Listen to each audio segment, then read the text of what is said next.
Let me show you some hidden blockchain data, how successful traders actually make money in crypto. Chances are that you are looking for the perfect altcoin of this bull run.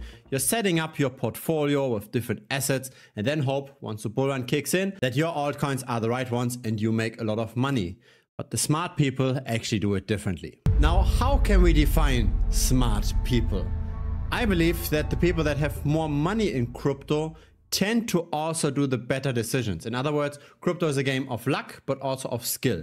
And the more you play the game, the more money moves from the not so skilled people to the more skilled people, right? Sometimes there is some random noise, but over time, the longer you play this, the more money will accrue with the skilled people.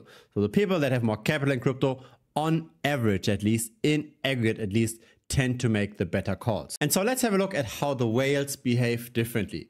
Let's take the Rollbit token as an example. So here we go. Rollbit is currently at 12 cents and this is a 1 year chart. We had a very nice rally, where the price 15x'd and then it came down. Now have a look at this. This comes from a tool that's available to the premium members, and this shows the number of holders depending on a minimum holding threshold. So we plugged in the Rollbit token into this tool, and on the left side we've got the number of wallets that hold at least 1,000 Rollbit tokens. So at the current price, that's $122. That's very small retail. That's the not so smart money on average. In the middle we get slightly smarter. That's now a minimum holding of roughly $1,000.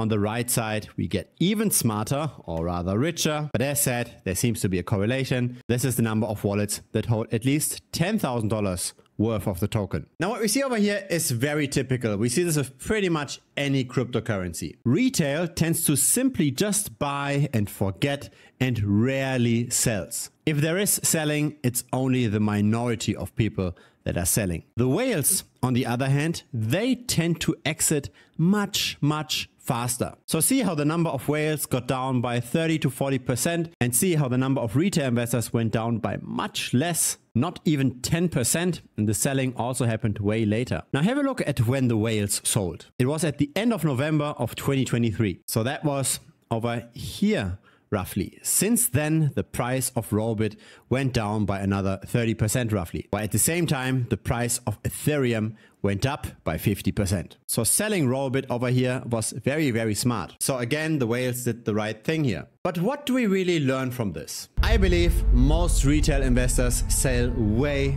too late. They simply marry a coin. They like a certain coin because they did some research on it and they're not selling anymore when they actually should. Because that's the problem, right? Once we buy a coin, we think positively about it. We might join the community. We might watch more videos that on average are rather bullish on the coin. And so most people start wearing those rose-colored glasses, right? Most people keep their confirmation bias. And that's the problem. When the picture doesn't look 100% perfect anymore, when there's just the slightest doubt, then it probably makes sense to take some profit and look for the next best opportunity. At least this is what the whales are doing. The whales are not just allocating and forgetting. The whales do have their finger very close to the sell button at all times. And yes, this is typical behavior. We see this in all kinds of assets. We see this in DeFi. We see this in gambling tokens. We also see this in meme coins.